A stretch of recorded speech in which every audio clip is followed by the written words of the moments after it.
just kept on going.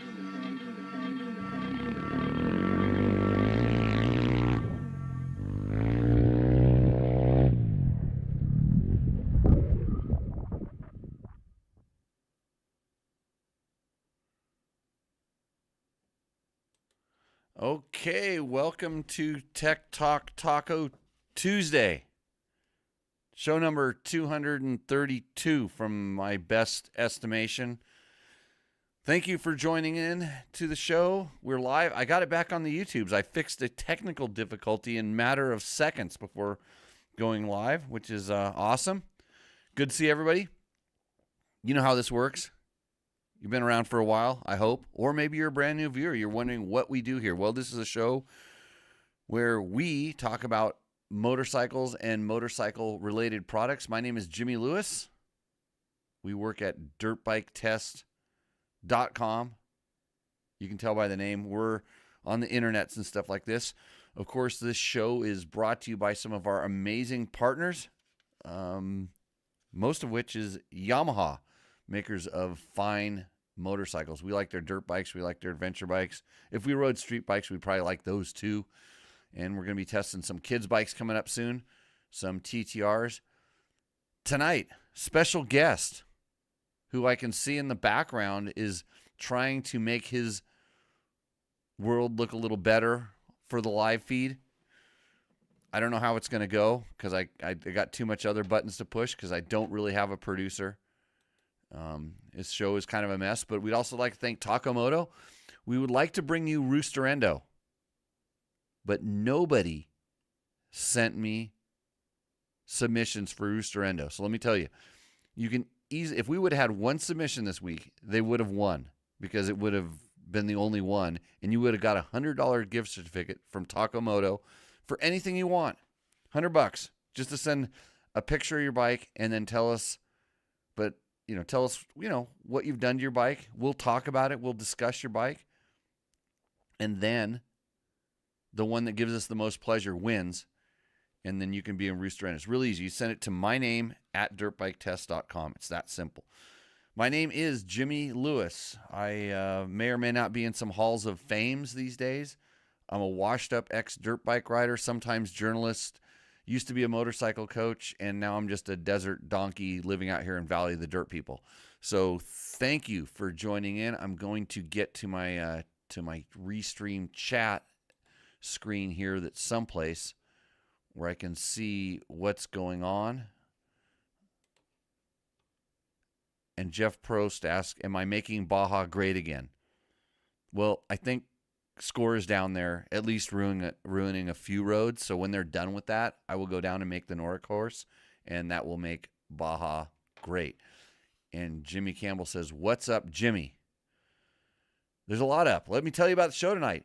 We are going to talk about the Triumph TF 450 RC edition that I just got back from Atlanta, or somewhere near Atlanta. Super top secret Triumph test facility. We, like a lot of the media, rode the bike. I can't tell you anything. I can't give you any opinions like what I think about the bike. And we talked about this last week on the show. We talked about, if you ask questions, it's one wink for yes and two winks to the other side for no, something like this.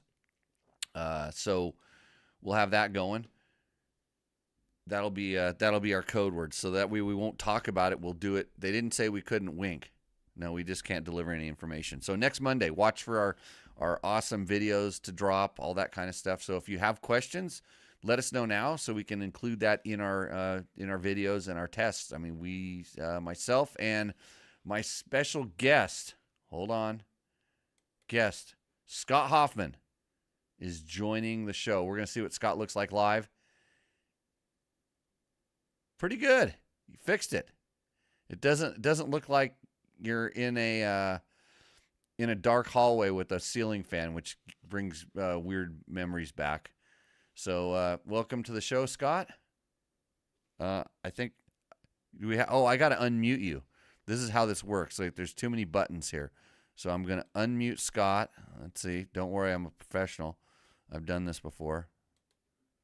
Here we go. No. There's a button here. You can't unmute someone else. You're going to have to unmute yourself. Okay, There we go. myself. Oh, boy. So tell us how the sound level is, because he's loud in my ears. Scott, welcome to Tech Talk Taco Tuesday. Good evening. So, and I have to do this also to make this work on my side. I have to do a button that makes it go to full screen. Just don't full screen me.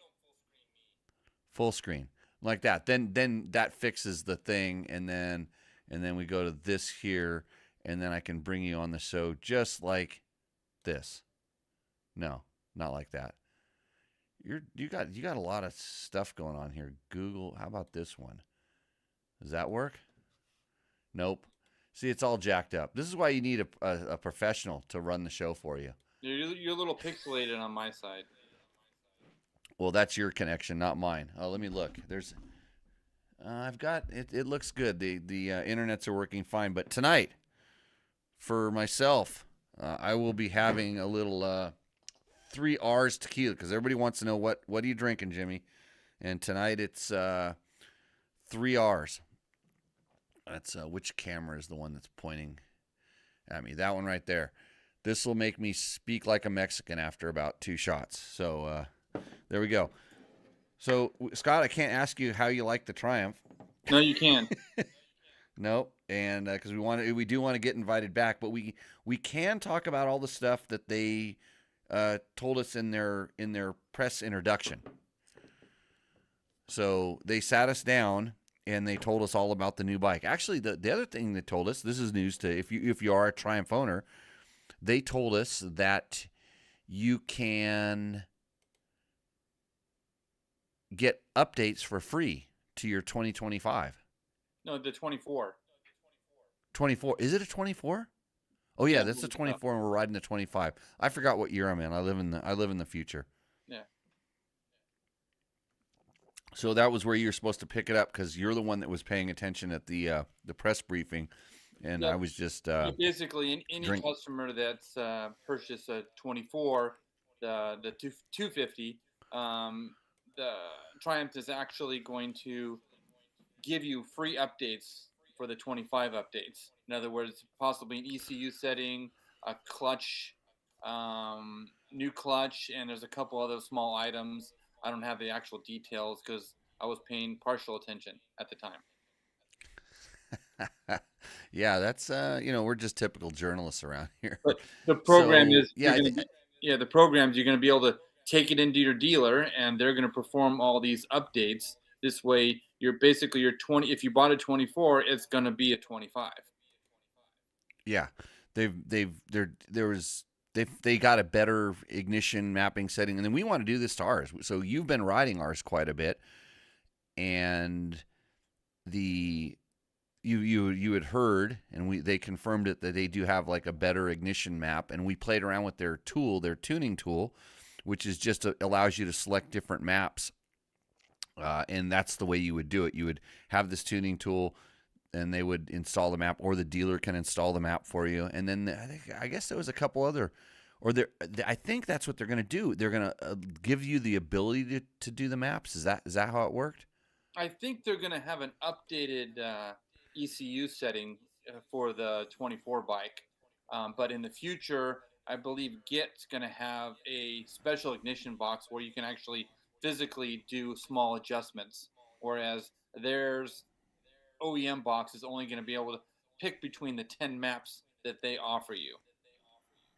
Right. So yeah, it's a good times there. Let me fix this other screen here. How do I close that? I close that, and I escape this. Exit full screen. Then I can see the rest of my screens. I should put this on the main screen. No, then it would lose itself.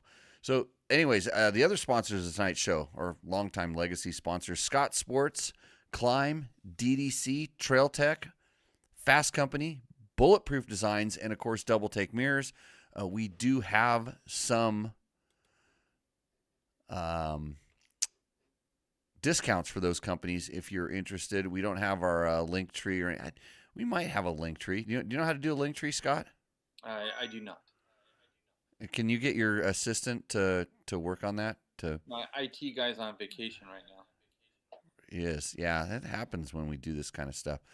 So I'm trying to get my comments set up here, and it says, "Oops, something went wrong," and it wants me to relaunch my. I don't know if I want to relaunch this thing. That says my tabs are reopened. So what the heck?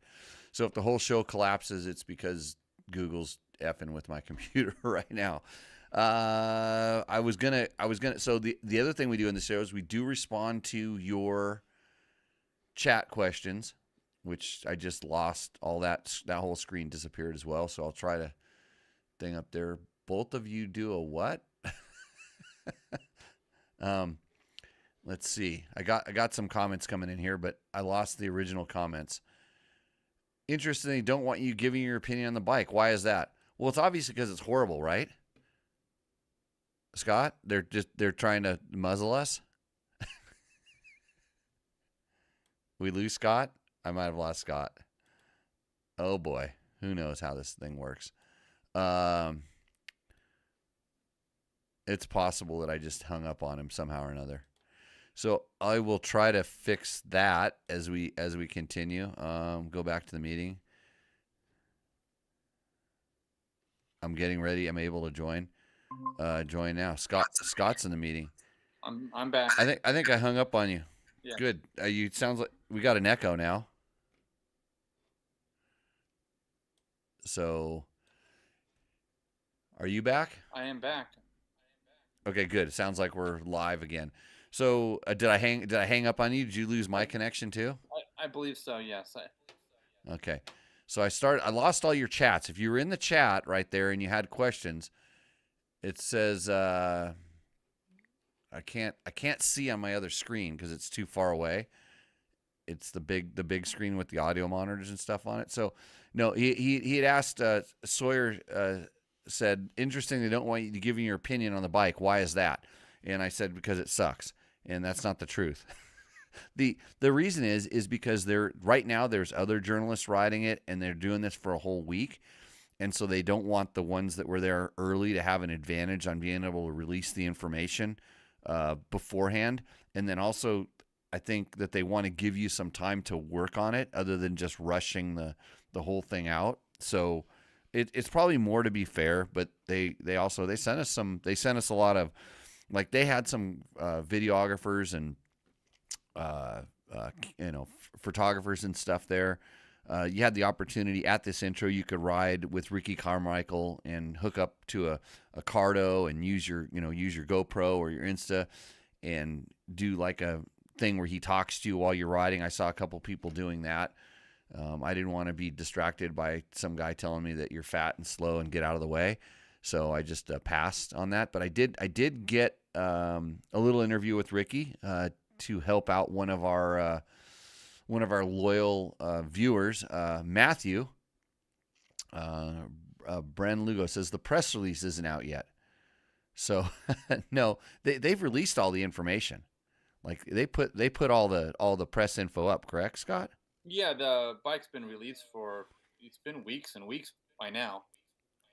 Right, that they've talked about the bike. Yeah, they talked about the 450. They officially announced it, the Ricky Carmichael edition, and it's not a special edition. There's only a Ricky Carmichael edition available in 2025. There's no standard and Ricky Carmichael. It's just the RC only. That's the bike. Yeah, and so the RC, what makes it the RC edition is they basically have there's some graphical, some graphic stuff, the signature on it, the little goat logo. It has his preferred bend of bar, and then his grips, I think, comes with a bar pad. ODI handlebars compared to the Pro Tapers that are on the 250. And also there's a Henson RC clutch cover. Not a cold clutch, just the cover. Yeah, it has the cover with the Triumph Racing logo on it. And it has the bar pad and stuff. So it's kind of like, I think they're just doing it because it seems like they really appreciate having Ricky on the team, helping with the development of that bike.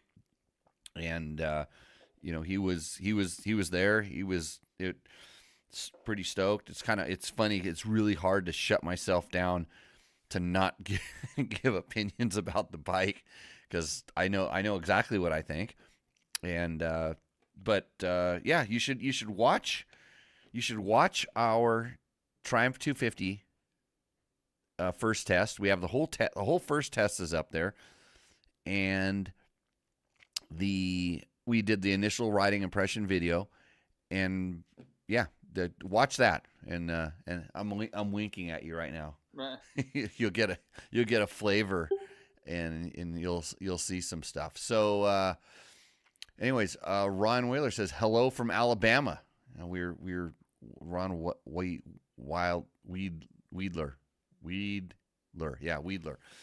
Really good with pronouncing the names. And Sawyer Llewellyn says, so by saying you're horrible, you're giving us your opinion on the bike. Are they going to send Ricky to your house with a baseball bat now? No, they probably sent send Jeff Stanton to my house with a baseball bat. In fact, I got a really good photo of the two of those guys with the two of those guys.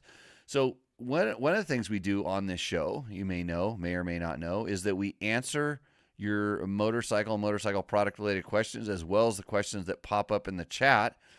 And so since this is the wrong screen, I have to go to the other screen, which is over here, and hopefully I can find that. I need to shut this one down. This is not looking good, because the press release isn't out yet. I'm seeing comments twice, and then now this other screen is asking me if I want to upgrade.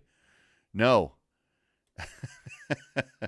All I want to do is get this show done. Are you still there? You've been waiting a long time and you want to join. I guess I should. Did you get kicked out of the meeting, Scott? Are you still here? No, I'm still here. Okay. You've been in the meeting. I'm really screwed up. Let's see. I'm going to leave because I'm not in that part of the meeting. Are we still here? I'm still here. Oh, good. Whew. Yeah. Back to now to get to my questions, the comments for Dirt Bike Test. So the good thing is, so we had one guy that, person. Yeah. That, told, it was commenting on our Triumph 250 video. And I'm going to get to, I think I can find that comment, hopefully. And then they changed the YouTube things here. So I had his comment up. I can probably scroll down and keep finding it, and I will read it. That's from the TX250 test. That's from the TX250 test, yeah. And this guy, well, he was telling me how to ride, and he brought Ricky in the conversation, and I disagreed with him. You know, I always disagree with people that the GOAT himself. So I went to the GOAT and I said, hey, had this question come in, and because there was some stuff that was that's one of them. Where's the next one? There was some stuff that when you're riding these things, you talk about. So I talked about doing a double downshift into the turn, largely because it had been a while since I've been riding 250Fs, and I sort of forgot about having to downshift that. I mean, I ride a 125 all the time, and even on that bike, I'll hop on it and I'll forget to drive in the turn. And he's telling me, like, if you would ride like Ricky Carmichael, you wouldn't have to do double downshifts into the turn. And so I was like, I think Ricky would have to do double downshifts in the turn as well, but I didn't know because I hadn't talked to him. So then I talked to him, and we got this, and I'm trying to find the question so I can answer. I summarized it pretty good, so I'm not going to worry about it.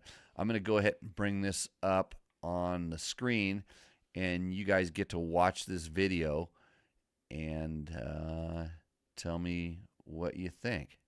Here we go. Okay, Matthew Toes. I'm here with one Ricky Carmichael. I'm not a test rider, though. Yeah, you are. How'd you get this 450 all developed?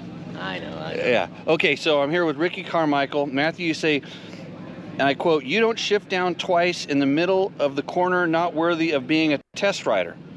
Well, I talked with Ricky, and we feel that on a 250F, you do downshift twice in the turns. Well, 100%. I know for sure I was at Gatorback, without a doubt. But that's not always common. But yeah, I did downshift twice coming into some corners. But he's claiming I shouldn't downshift twice. But I'm Why? Because I'm fat and slow. No, and you should do it before you come into the corner. Well, yeah, definitely you want to downshift twice. Yeah, not in the middle of the turn. I didn't No. say. I said, in the test, I said sometimes, and in this, and I talked with Ricky about this. Sometimes when coming off a 450, we're a little bit lazy, and you're used to just coming into the turn and downshifting once and coming out. And on a 250F, I had to remember to double downshift. Dude, when I was there, I was having to do the same thing. There were several times when I'm like, man, am I in second or am I in third? And then, of course, I was in third, so I had to hurry up and downshift. But that's common, especially for someone like you or I who most of the time, I mean, I don't want to speak for you, but I'm riding the 450, and so I'm just so familiar with that. Yeah, you're just doing kind of out of habit, and you do it a couple times, you bog coming out of the turn, then you remember the next time, okay, double downshifts. That's right. Okay, but here's the other part. Yeah. He says, I need to watch Ricky Carmichael going around Gatorback Cycle Park, no dips in power. He's doing 65 miles an hour all the way around the track. And it's you as a bad rider, not the bike. Yeah, I don't know that I've ever went 65 miles per hour on a dirt bike at Gatorback. Maybe on your 65. Yeah, yeah, not even on my. Sounded like that's it, right? It definitely sounded like it, but yeah, I mean, the top speed isn't as much as what you would think. It's how you get, let's just say that 50 or 53 is as fast as you go, like top speed. It's just so you do accelerate to 53 or 60 mile an hour very, very fast, but definitely I don't recall going 65 mile per hour. Okay, so Matthew recommends if you change up early, the torque will pull hard in the next gear. That was the whole reason of changing to the 4-stroke engine. So I'm not really sure what that means. Do you know? Well, I don't. Maybe he knows. Maybe Matthew. Maybe you know something we don't know. Yeah. But well, that 4-strokes do have more torque. Yes. I still like a good 2-stroke though. Do you? Yeah. I'm a 4-stroke guy. I mean, I do like 2-strokes, but I'm a 4-stroke guy because I do like the low end torque. Yeah. Yep. And for sure. Yeah. So. But then he says you got to rev the shit out of it someplace here. But well, that's not necessarily true because I rev it, right? I'm a revver. I came up from the 2-stroke era. Yeah. I grew up on 2-strokes. I raced most of my career on 2-strokes, so I still have a tendency to ride 4-strokes like a 2-stroke. Nothing wrong with that. A lot of clutch, whatever. And even today when we were watching you ride, you were in second gear. Yeah. Pretty much every place I was in third gear. Yeah. And it sounds different. It's faster. Mm-hmm. And so, and that's the thing. These bikes. The good thing about the 4-strokes, the power band's twice as long. Well, I think too, definitely that, and you're able to hold a gear a little bit longer, and depending on the mapping that you have, definitely helps for that. But also, I think it also depends on where you grew up and what kind of soil you grew up on. An example, I grew up on the East Coast, deeper, more traction. You're going to need to ride, with a little bit more clutch, especially on the 2-strokes, a little more clutch, a little more RPM, where as opposed to living in California, you are. You're on harder pack, sweeping corners where you can lug the bike. This stuff more. is like Velcro here today. It's so weird. You go into the turn, you almost have to loosen up on the bar so it finds the bottom of the rut. Where if you like at home, we're always sliding it around the ruts. But that's what's cool about testing bikes in different places. But thanks, Ricky. Yeah. We'll put this on. We'll put this back on Matthew and see if he can respond. So yes. I think we're both good test riders. Yeah, I think we can hold our own. How about that? All right, thank you. Yes. Okay, how was that, Scott?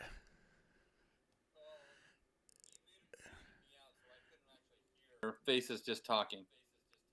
Yeah, I know. This is part of when we get the producer situation sorted out.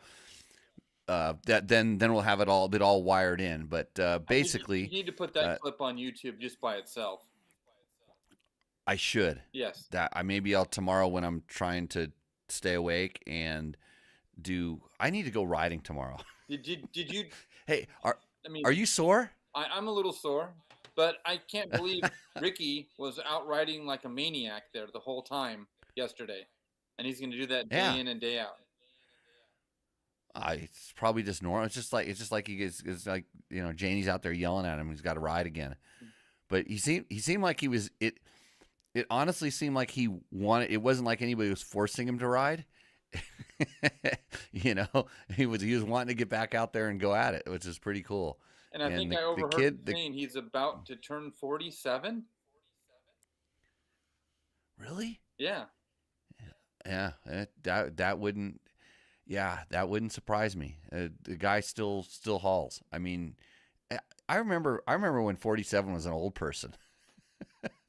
So, got some questions coming in. Derek Brotherton says, "Howdy from Texas, Jimmy. I just got a CRF 300 Rally for putting around on the ranch and trail riding in the National Forest. Is there a good multi-tool I can carry that you recommend?" And so the answer is yes, there's a couple different things. If you're looking for something really small and really compact that does a lot, Motion Pro has a thing called the MP tool. And it's a thing that goes inside of a little zipper. And on Dirt Bike Test, we have a thing. You know, Scott could probably go in the chat right now if he knew how. And he would, like a good co-host, kind of like, remember that kid Logan we used to have in here? Oh, yeah. Okay, so Logan would actually be able to go on a Dirt Bike Test and he would search it out. Because if you search on Dirt Bike Test, it comes up, you search MP tool, that test would come up. It might be a test, might be a video or something like that.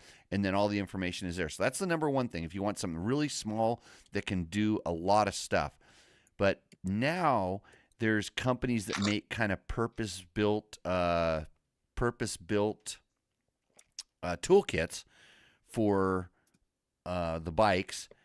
And there's a company called Cruise Tools that I've done some stuff with, and they have like sort of brand specific tool rolls. And this is what I carry like on my Tenere. And then I have one that's a KTM kind of, they call it a European metric specific kit. And then I have one that's sort of it was like, I don't know if it was a Yamaha specific kit or a Japanese OEM specific kit, but I started with these. And then I take those and carry them around. So Cruise Tools is definitely one. And then Motion Pro has like this small tool. And I would actually carry both of them because you can, a lot of times having sometimes two of the same things, you can kind of invent tools out in the field that you might need. And be prepared because one of these days in the shop, it won't be today in the shop, but that might be the name of the show. I am going to open up my... what I'm carrying in my toolkit. I have to change out the current backpack that I'm going. I have to move into a new one, and I was just going to take it just raw dog the way it is. You're going to see what's in my toolkit, and then I'm going to move it to the other one and kind of rebuild it. But also on Dirt Bike Test, speaking of this thing, toolkits, a while back we did basically a whole thing on what's in your backpack, and so that might be up on Dirt Bike Test also. So you can go there and check that out, and then you'll get an idea of what not only what I carry. There was a couple of people that submitted to that little contest we did and had some really good ideas on things, and then you can just find out what you really need and what you don't. So Jimmy, doesn't that kind of depend on how long your ride is, on how much weight you want to carry or whatnot, how much fun you want to have? I mean, how long are you going to be out? How much? What are you really going to break? And like, when are you going to break something where a tow rope is the best thing to carry? So it's all you need is a tow rope, and if there's not somebody else, but if you're by yourself, tow rope doesn't do a whole lot of good. Then carry a satellite phone or an inReach, or make sure your phone works. There's lots of different things. But yeah, Derek, go over to dirtbiketest.com. Just search toolkits and backpack and things like that, and you'll get some info on what we've done. I mean, we've been doing this for 10 years now, right, Scott? I believe so. I think you reminded me that the other day. You don't feel a day older. No, for it. No, not at all. So my knees don't hurt at all. Right. I was really, we were talking before we did the question. I can't believe how sore I am in a couple of muscles. Like if I were doing squats, and that was probably, I don't know if that was from my super awesome coming up short technique on the jumps, or maybe just the G outs and in between some of the jumps. I think a lot of it some of it was the ruts, I think, and the type of clay that we aren't used to, that we're just kind of overriding and oversteering a little bit. Oh yeah, yeah. It was funny as I started getting more comfortable, because I early in the day I sat down in a rut, and I kept my feet on the foot pegs when I was kind of standing up. I standed up entering in the ruts, and then I sat down and I didn't take my foot off, and my foot caught when I sat down. It made the bike go a little lower, and my foot caught the dirt. And we're in California, it wouldn't have done anything. And there it grabbed it and turned my leg around backwards. And I'm like, oh, I remember this. But it took a little while. But yeah, that dirt was definitely like Velcro. Yeah, it was misting. Sure. It was misting the night before, so the dirt was really like gooey and like 100% traction. It was something that us Californians don't normally get very often. Yeah. Yep. So okay, back to the questions. Let's see. Sketchy XC says, when are we getting the Woods version? They said, what did they say? They said it's coming. They said they're coming, meaning there's going to be both sizes, and there was not a specific date, and they didn't say which one was coming like first, but I would kind of suspect it's going to be 250. And make no mistake about it, they're thinking about dual sport versions as well. So, like one of the slides they had in the presentation literally said, we're all in. And when you look at the facility that they have, the people they're working with, the stuff that they've kind of accomplished, and how long the company's been around, I wouldn't doubt it. And you always have this really feel good feeling after you go to introduction and see all that stuff and see what they put in, and they did a really good job of putting that all together. But I tend to believe them. Yeah, they must have had Scott 15, 18 people, out there testing on the Supercross track. I mean, they've got 4 premier riders. I mean, they've got full mechanics. They've riders that have been on other premier teams, Star, you name it. They're on Scubas. They're which is a well-known guy that runs teams. So they've got a full commitment going on. Yeah, there's no doubt that they're in it, and Scott especially kept asking about kind of like return on investment and stuff, and like when are you gonna when's it gonna return, and how do you build a dirt bike from scratch? I mean, that's not an easy task. No, you yeah, exactly. You don't just build it from. I mean, you do, but you don't. I mean, and their methodology is really solid. They're looking at what everybody else is doing. Everybody goes, it looks like a KTM copy. No, it's not a KTM copy. It's not even close. That'd be like saying that a Cove is a KTM copy also, and just look at it closely, and then you go, well, it has some shapes that look familiar, and some we'll call it features. Like, okay, the Triumph has a single cam 450 and a double cam 250. Well, so does Honda, for instance, and so does KTM. So where are they looking? It's I think it's pretty... They weren't afraid to let us know that they rode every motorcycle, and they had them all. So they made comparisons, and they looked at what the competition has going. So I mean, they just didn't go blind. They figured out what the base was, what is the pros and what is the strengths of each motorcycle, and that's how they helped create what they have now. Yep.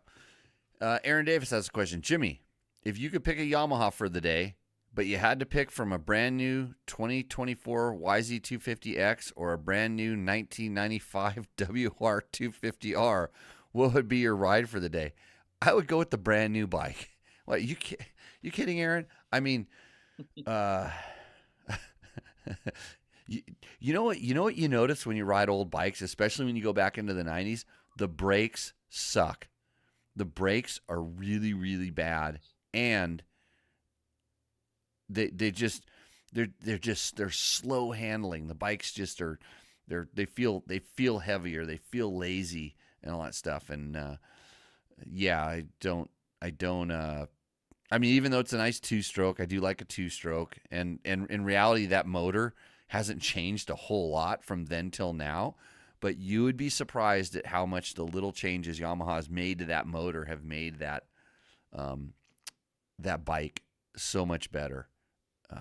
No doubt about it. Blue Crew, go buy a new one. I'm pretty sure that you're going to be able to get really good deals on dirt bikes here in the thing. And Chris Reel, for the perfect toolkit, service your bike and change commonly broken parts using only your go tools, is what he calls it. So he's saying when you're working in your shop, use your toolkit. And I suggest this all the time. Use the toolkit that you carry with you and see where you run into problems, when you're working on common things. So I'd like to give a quick shout out to one of our favorite sponsors of this show, partners of the show, DDC chain wheels. These are awesome stainless steel Delaney drive components. They make them for most of the modern dirt bikes and some of the adventure bikes. I'm still trying to get them, make them for the Tenere. But our very first sponsor decided to sponsor the show before I even knew we were doing it. And so check out ddcracing.net if you're in the mood for a new sprocket and chain. Speaking of that, Scott, you did replace the chain on our. Chain's the only thing you replaced on our 250 or Triumph 250, yeah? Yeah, I replaced the chain and I went up one tooth on the sprocket. What sprocket did you use? A Pro X. Okay. What was it off it? They had it listed for the Triumph already? No, it's a crossover. The KTM sprockets fit on the Triumph wheels. Okay, cool. So then DDC sprockets fit on Triumph wheels. Should have talked to me. I could have got you, slid you a hookup. Nice stainless steel. Never wear out. I was getting some Dunlop tires from Mr. J. Clark, and he was kindly enough to give me a Pro X rear sprocket as well and say, "Here, go try this." Nice. The next thing, Dan Parker says 2021 Gas EC300. How do I fix the detonation when letting off the throttle at higher RPM with the clutch out, other than getting back on the gas? So that is the 302 stroke, the detonation when letting off. So Dan, you're hearing when you're hard on the gas and let off, is it just like one or two ding dings of detonation, or is it constant? Because I think when you let off, you kind of hear it like one or two, and then it stops. I wouldn't worry about that. That's not bad, especially on a D-cell detonation. It's not gonna be a big thing.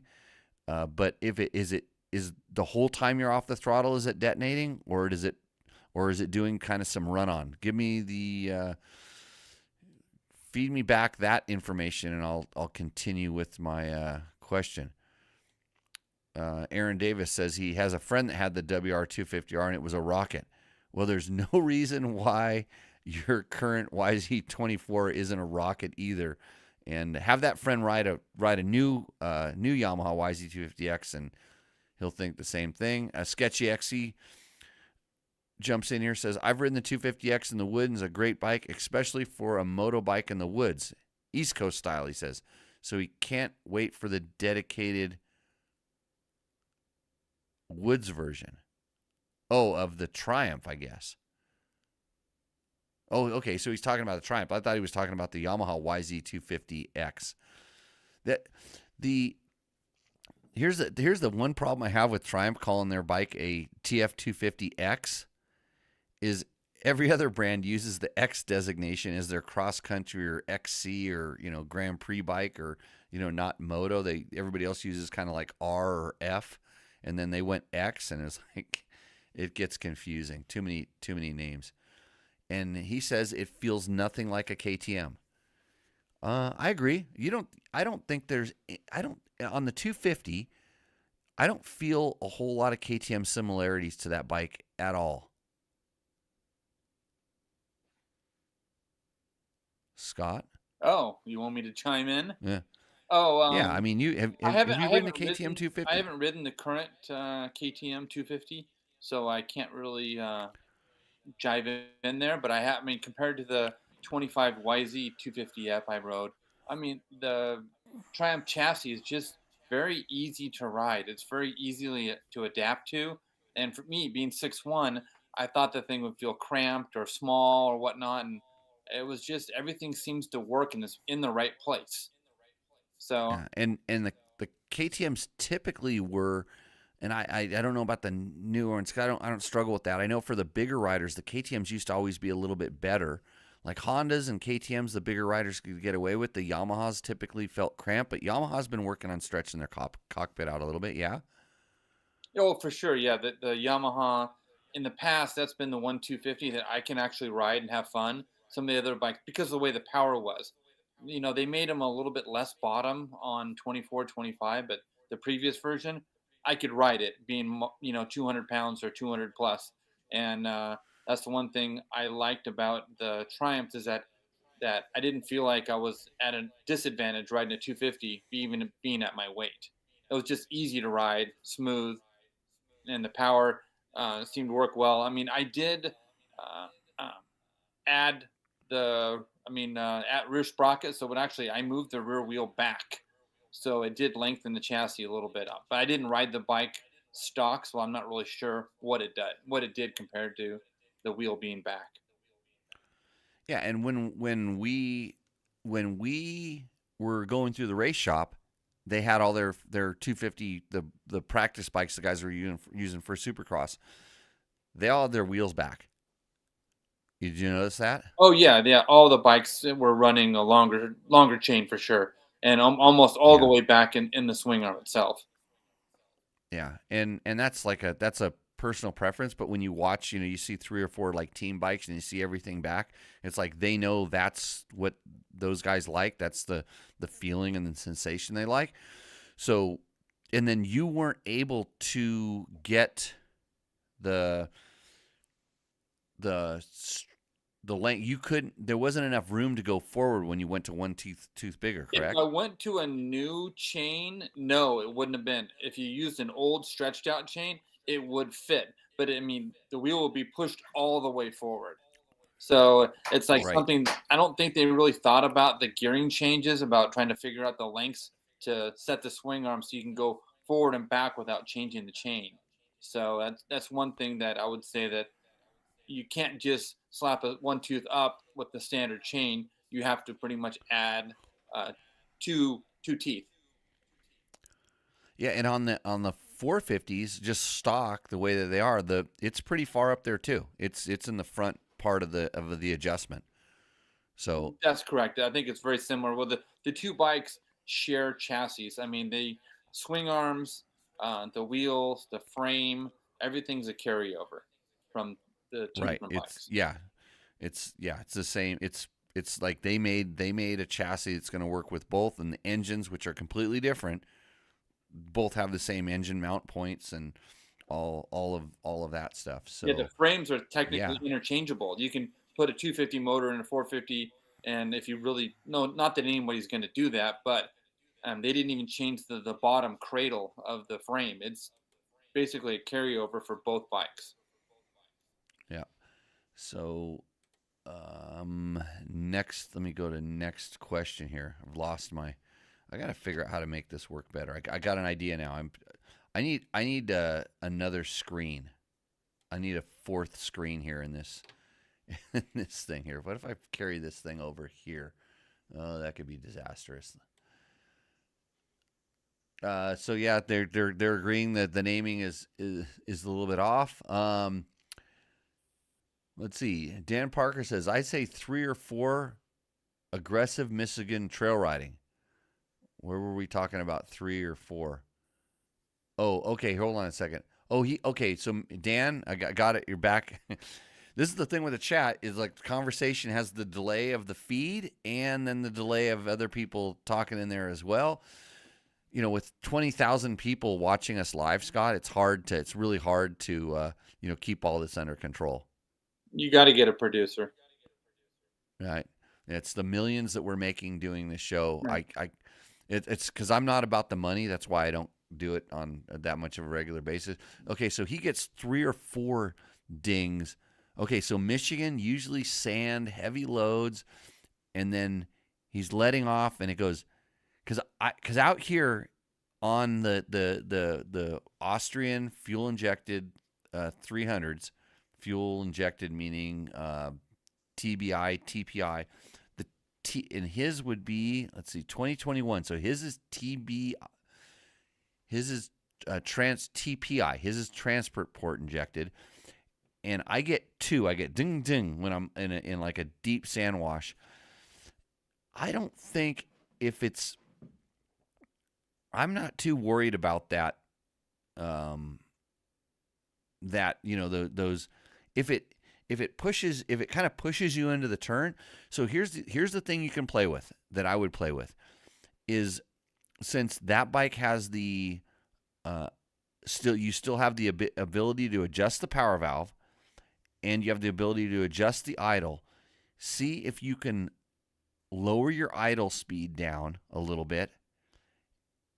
And so I do idle speed first. Lower your idle speed down and see if that helps, and then pick your idle speed up and see if that helps, because it kind of really depends on how the sensors are. And then I've also noticed that sometimes just even replacing the crankcase pressure sensor in that bike will sometimes cause like small changes in the way that it works. So try the idle speed and then play around with the power valve. And same thing, do like a half a turn in each direction from where it's at, and see if that fixes it, because those things make a huge difference on that bike. The idle speed, and even on 2 strokes, I tend to run, because I do like a little bit of compression braking. On 2 strokes, I tend to run them so they almost idle, but they don't idle.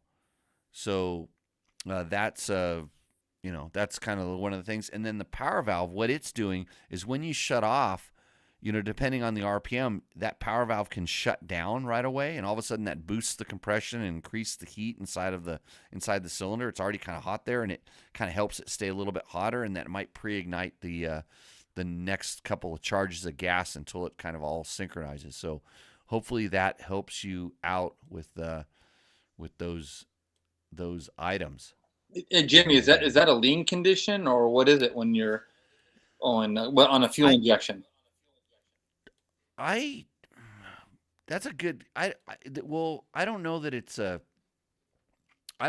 lean, or it's just the computer trying to figure it out. It's because even on a carbureted bike, when you shut off, that there's like generally I'm trying to think of like when 2 strokes used to seize when I was riding them.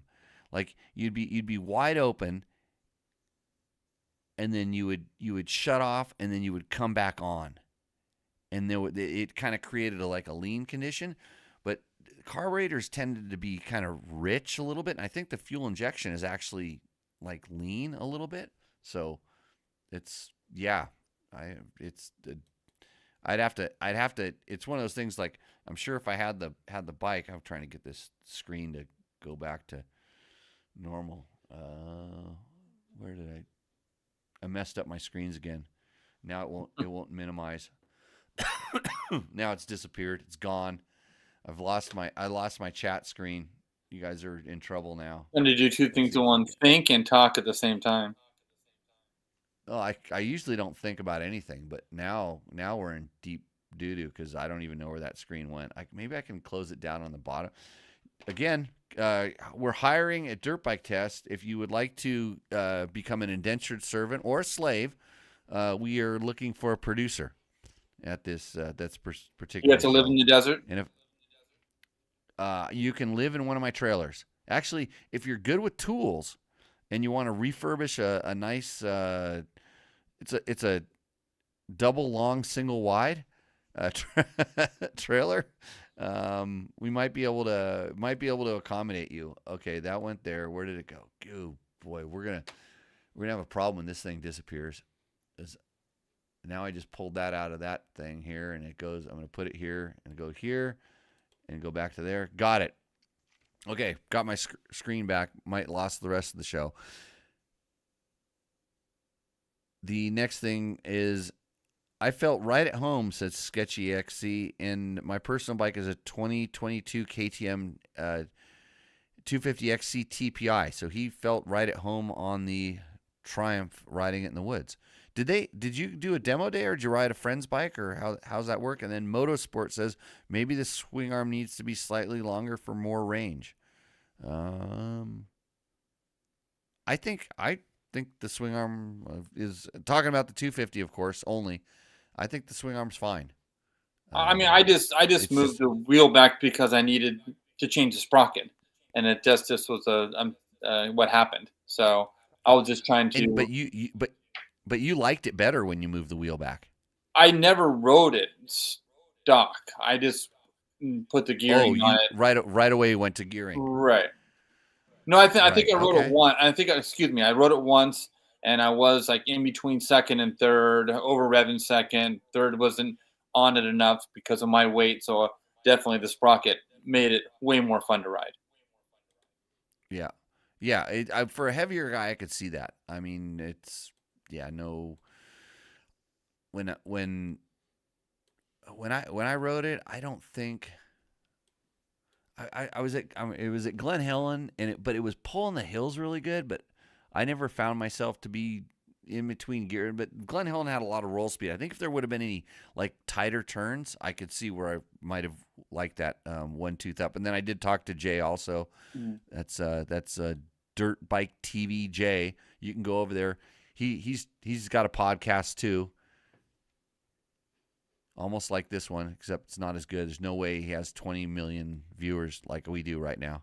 Okay. Hey, so there's one other thing, Scott. I just want to talk about, like, when we were out there riding at this Triumph intro. We can't talk about cannot talk about how the actual bike worked.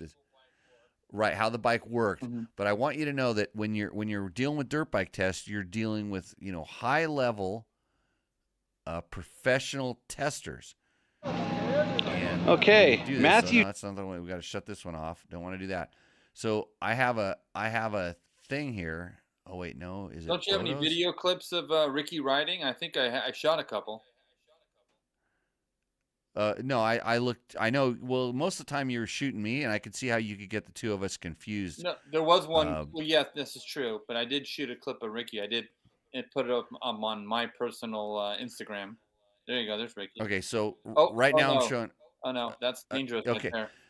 Who's the guy? In the yeah. red? So, well, I just want to. I just run this little slideshow here right now. So, the guy in the red is Scott. And the guy in the more Dayglow orange is me.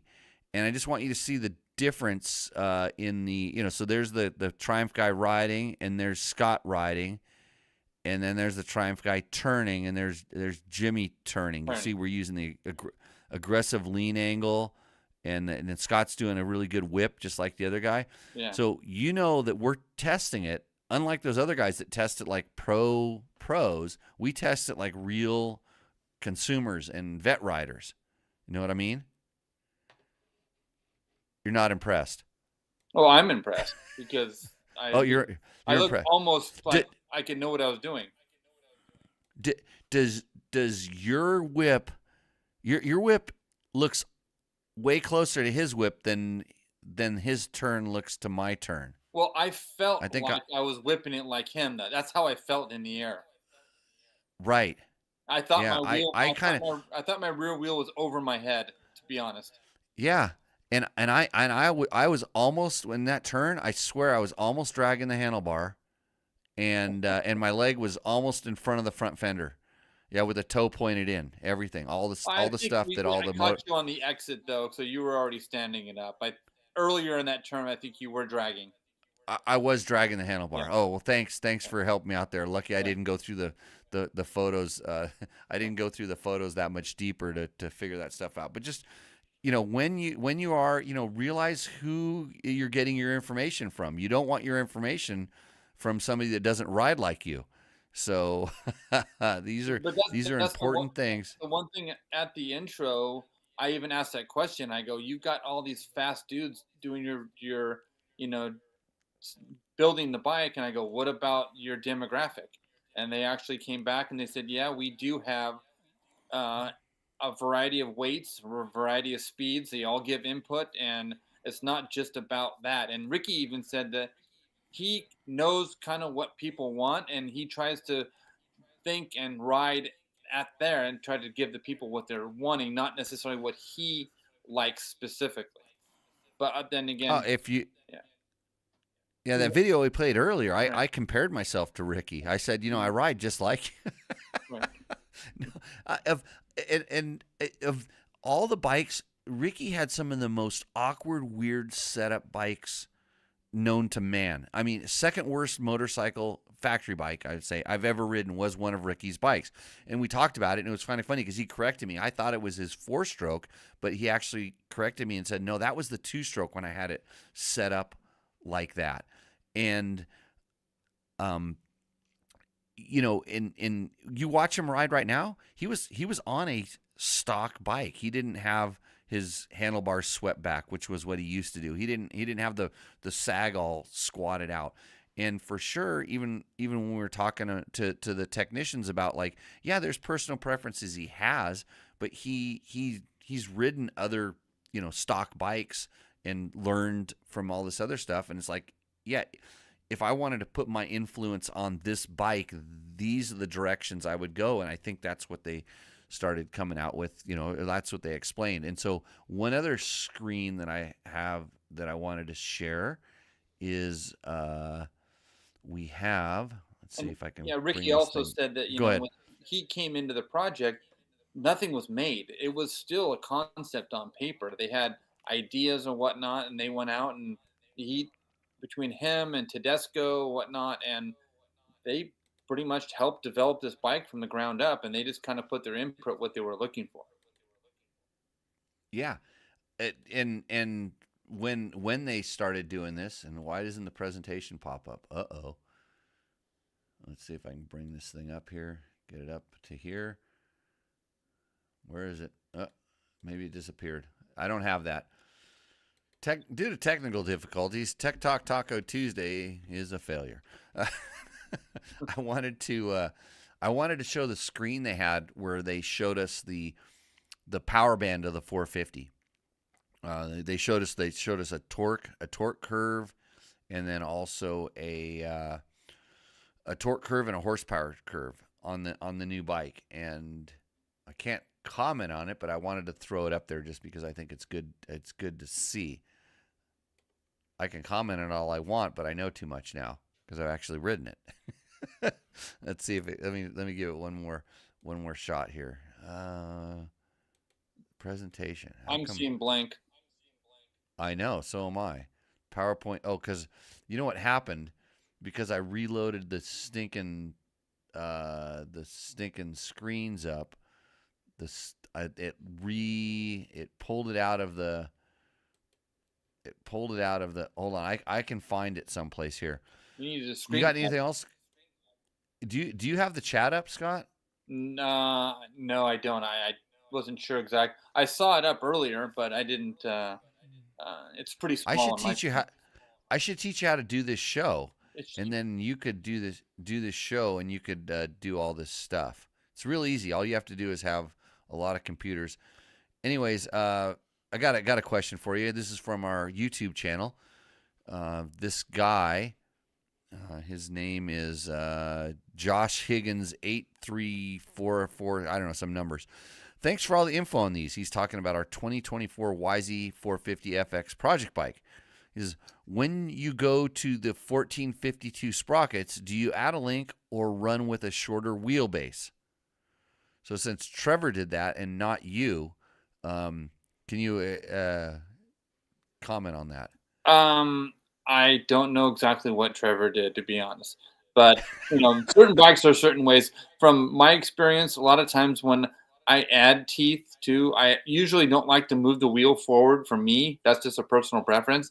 So I usually go back before I go forward, just because I like the way the stability wise of going back over making it shortening the wheelbase. That's just my personal thing. I usually go back before I go forward. Yeah, I tend to do kind of I'm not afraid to go forward. And in fact, if I and sometimes if I go forward, sometimes if it starts being a little adverse, I will drop the forks down in the triple clamps a little bit. So in other words, lower them a little bit if it seems to get bad. Mm-hmm. Before I will, because all of a sudden, if you want to go back, you have to add an extra link of chain, which requires a little bit extra mechanical bullshit. But And you can't run a half a link. Sometimes you want to run a half. They make half links, but I don't really trust them for some reason. Yeah.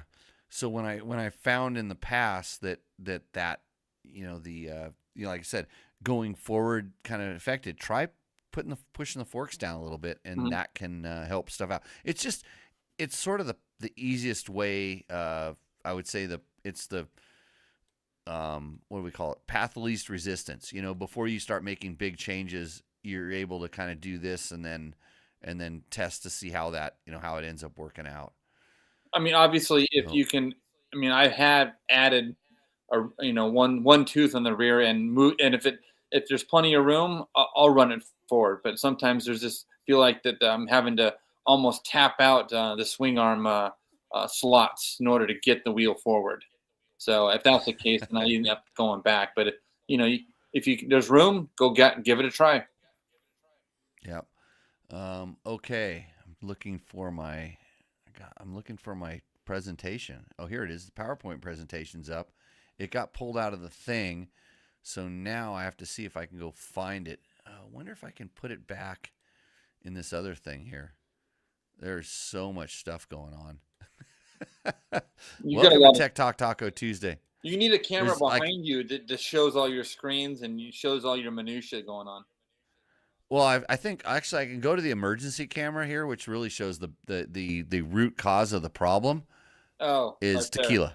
Yeah, and it's well, actually, the thing was I was doing the 3 R's. I like the 3 R's, by the way, which is comes highly recommended. Hard to get in this state, but I kind of want to go to the Don Cayo.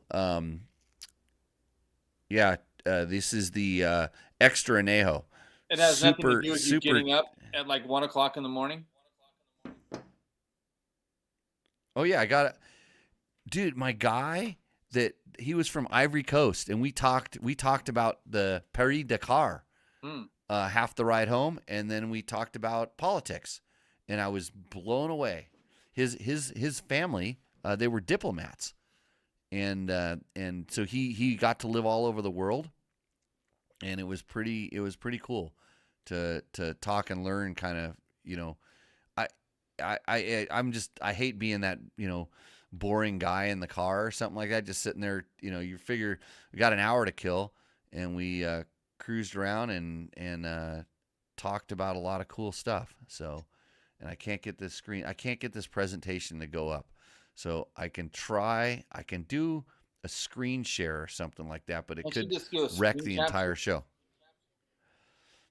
Well, yeah, I can do something here. I can go to this, make this go to full screen. I could probably replace your face with with this presentation. I won't be hurt. You sure? Yeah, it's okay. Oh, here we go. I got it right here. Unstoppable performance. That's what it says on this slide. And then I can somehow share this to. Let me try. Let me see if I can do this. If I go to the watch the video thing and I go to presentation. It's kind of there. It came up. It's alive. Yeah, awesome. It's kind of cut off, but it's. I'm working on it. I can fix I can fix this. Let's see if I go here. It was earlier. It worked. Look at that. Okay. There we go. You're getting close. Oh, there you go. You know, I could probably do this for a living if I practiced it. Maybe with your millions of with your millions of viewers, yeah, of course. You know how that you're really good if you practice things, you're really good at them, but if you don't, and then you just like what do they call it? Master of nothing, expert at something. I don't know what. Jack of all trades, master of nothing. That's what I am. I'm good at that. So this is the 450. These are the numbers that they gave us. This is the unstoppable performance. This is the torque curve, which I mean, I hate dynos, to be honest with you, and we don't ride dynos, but and in our video, I know for sure I'm going to get into the tunability of the bike with the different maps, because that was the one thing I spent a lot of time trying different maps and learned quite a bit about it. Talk about what they did, though. I know I can't talk about what they did, but I did try them. Yeah, this is a fact. So this graph, I can't really comment on it, but you just look at it and then you can see it. I'm going to scroll up to the horsepower graph.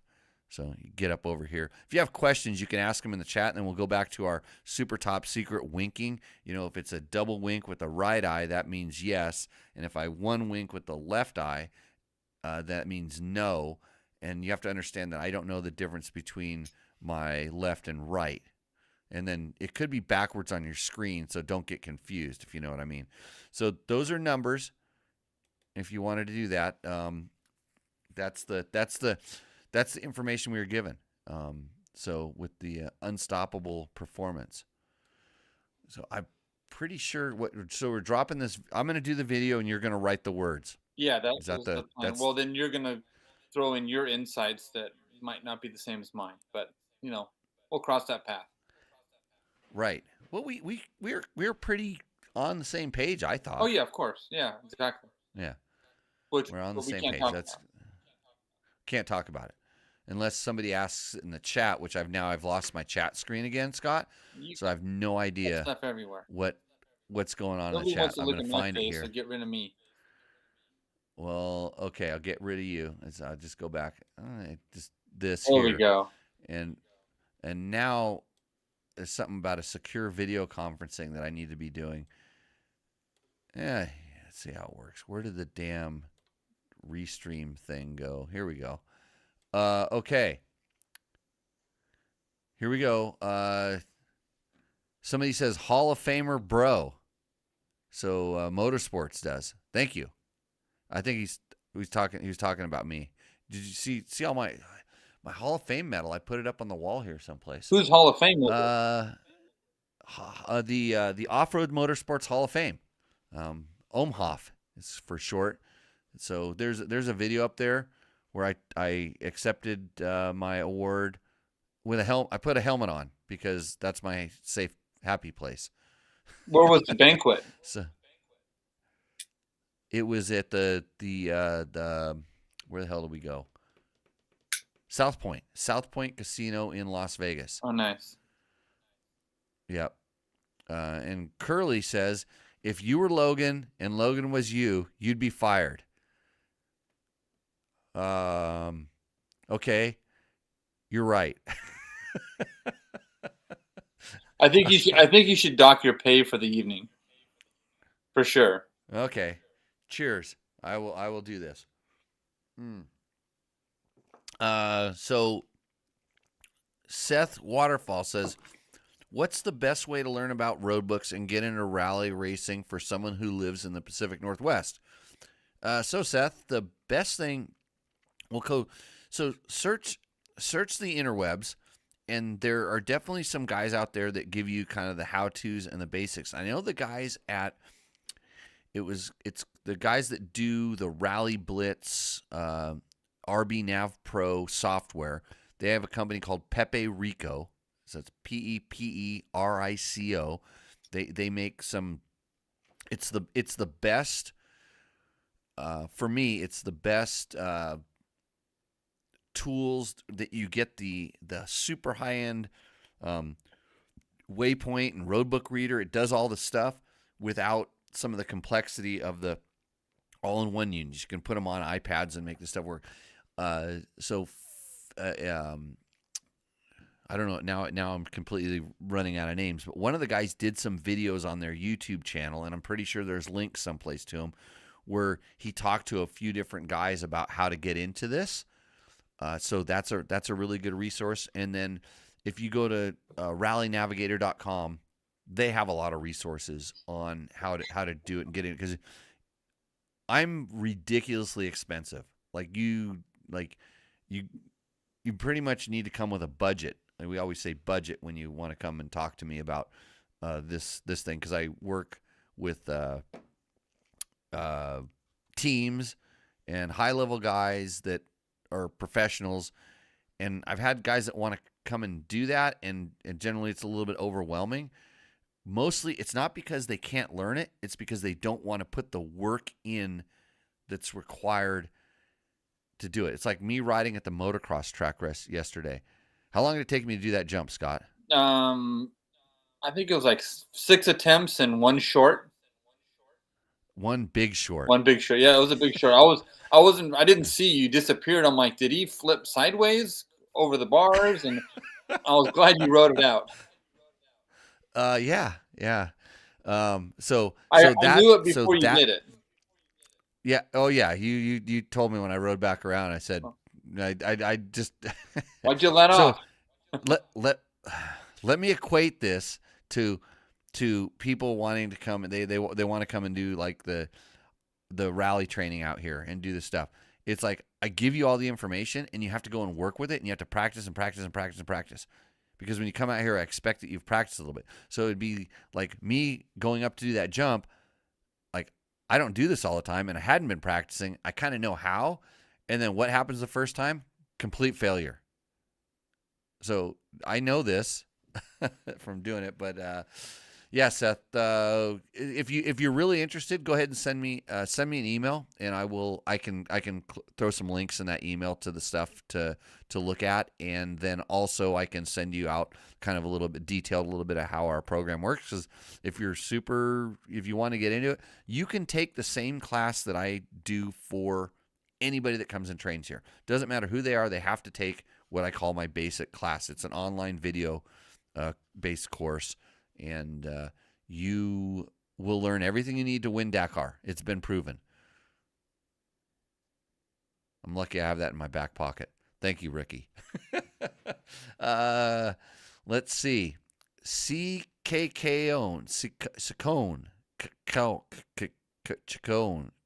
I don't know how to say it. Love the Beta 300 piston video. Got there late for this one. Seems we're still having technical difficulties, so maybe I'm right on time. No, this entire show is nonstop technical difficulties. We've dropped 267 frames. That's 0.2% of the show. We're streaming at a good high kilobits right now, which is okay. And I've wasted an hour and 19 minutes of Scott Hoffman's precious time. It's okay. So, Scott, it's okay. Because what time did you have to get up this morning? I got up at like 6 o'clock. So... 5 their time. Right. Which is like 2 a.m., 2 or 3 a.m. us. That sounds good. And now I know things are happening because your feed that's coming into me is getting a little bit ugly. It's probably because Jerry Bernardo is in the chat, and he just threw out a full-on what's up to the FAHQ Nevada group. That's right. Representing, if you want to know what it is, check out Fuck You on Instagram and Facebooks. And when they drop awesome shirts like what I'm wearing right now, and or hoodies, I got a really bitchin' hoodie from Jerry not too long ago. Check out their stuff. And if you're afraid to drink tequila, you can always read this book. So this is Jerry's book, Coffee Brewed with a Graveyard Mist. If you're a friend of some of Jerry's writing, you can always do that. I also like to thank our sponsors, companies like Bulletproof Designs that make awesome products exclusively for me. This is the wooden front disc rotor protector. Scott, do you know about this? I do not. balsa wood or what? I guess it's maple. It's a rich maple is what I was told. But I'm a big fan of these front disc protectors. In fact, people used to try to hide them when they'd send rooster endos. They'd position their bike so I couldn't see that they had a front disc protector on because I would talk about them. So they made this. This one's 3 ounces. It's only 3 ounces. You can burn it. It's biodegradable when it's done, and it floats. So it would help, like if you're going across a water crossing with your disc protector, this help it. So Bulletproof Designs will not sell you one of these, or maybe if you're an influencer on the internet, you can probably get one because all the influencers are probably going to copy me now and want one of these. But good times. And speaking of that Beta 300 piston, here it is right here.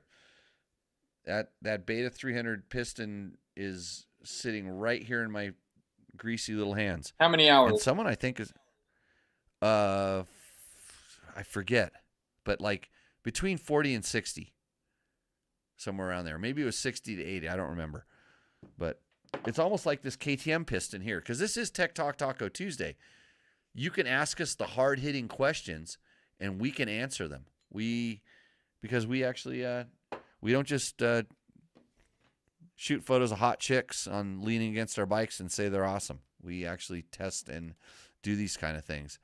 So Galfer is checking in. Hey, Mark, how's it going? They should check out my we need to have them check out. I need to know those shop mats, the carpet rugs, because something spilt on mine, and it was my fault. So, okay, Sawyer says, he's stuck around for this long? I pestered you and Janie back in May, so I figured I'd ask again. Is Paul Neff going to be doing jail riding schools in Cispus in 2025? Sawyer, sorry, but I'm going to tell you the answer is probably no, because we don't even know if we're going to be doing schools in 2025 as of right now.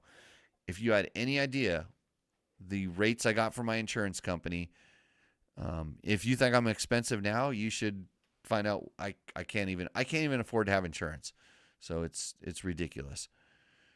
And then he says, somebody said, Mark says, excellent, good, thank you. I'm going to give him a call. We're doing negotiations right here live on Tech Talk Taco Tuesday. If you would like to support this show, just send a bucket of money. That's the only way we work around here with our sponsorship. A bucket of money and lots of product, because we burn through that stuff too. You don't have one of those Patreon accounts or whatever they're called to help support your craft? OnlyFans. OnlyFans? OnlyFans. Okay. And then the grinder, we sometimes mention that, but it's a different thing. So, okay, we got to get back to the hold on a second. I'm trying to find. I was working on getting here we go. Our questions. So somebody's asking about the AJP test that we just did. What about original replacement parts? Are they easy to get, and are dealers in Brazil? Any? It says Big Orna Films. Films. Good question. Since I haven't been to Brazil this week, I didn't really get around to checking out the dealer thing there. I know in the United States that a lot of these companies, actually Triumph even talked about this. They talked about how they're really working on their online, the ability to get parts and get parts shipped to you pretty quick. So I don't know about getting the original replacement parts from the AJP. I know their importer has been doing this for a while. In fact, the guy that was doing the importing for the AJPs was the one that took over the importing of parts for Gas back when Gas like kind of disappeared, went bankrupt, was in between some things, and you were still able to get Gas parts. So this guy knows how to do that kind of stuff in the U.S. So, but as far as Brazil goes, I don't really know. This one is for you, Scott. It's from Kieran Esponder 6618. I'll do my best here. KLX 300, no TNA Respetitos in Argentina, no compren. Mi compre una y la consecuencias no tiene respetos. Necesito el giro transisto izquierdo. That's I'm gonna guess. I wish Victor was on here because he could probably do my Spanglish pretty good. You don't have I a think. translator on your chat? Well, so no, Logan used to do this like live on the show. Mm-hmm. Speaking of Logan, who I probably could have got. So Logan's Jimmy Tyler picked me up from the airport today, and I thought I was going to see Logan in the office, and I was going to suggest he come back and do a reboot on Tech Talk Taco Tuesday, but he was out working, which is kind of strange. But he would have figured that out. But I think he wants to do something like a shifter. He's talking about buying a shifter. He can't find one or something. I don't know. So that would question for you. Can you answer it? There's usually aftermarket shifters for almost most bikes, but the English to Spanish, I don't know the translation exactly, so I can't say specifically. But Okay. almost all those bikes has aftermarket shifters and brake pedal for those things. I will tell you that if you were, I don't know about Argentina, but let's say you're in Guatemala, Costa Rica, and you're riding one of those bikes, because they are, and if you're on a 300 down there, you are a baller, by the way. Usually you're riding a 150 or a 190. And it might look just like a Honda one or a Kawasaki one, but it's going to be a Zing Zang or a Juju or something like that. One of the hottest products on the market down there is a little rubber tip it's like a condom that you slide over your shifter, because when you're riding in your flip-flops, because it's so hot, the shifter will burn your toe. And I got one. It's a Pro Taper product. You probably didn't know that Pro Taper actually makes these, because it's Pro Taper labeled and branded. It's a Pro Taper shifter condom that my buddy brought me back from Guatemala. Are they available in the U.S. or no? I have one that I'm willing to sell. It's since it's imported, there's going to be a lot of taxes and duties on that. But yeah. So next question. On our 2024 Beta 300RR test, Cat Ben says, how many turns out in the fork preload do you suggest with the clicker settings you shared in the video? How many turns out on the fork preload? So he's talking about turning all the way in and then coming out. That's good that he's doing that, thinking that way. I don't recall.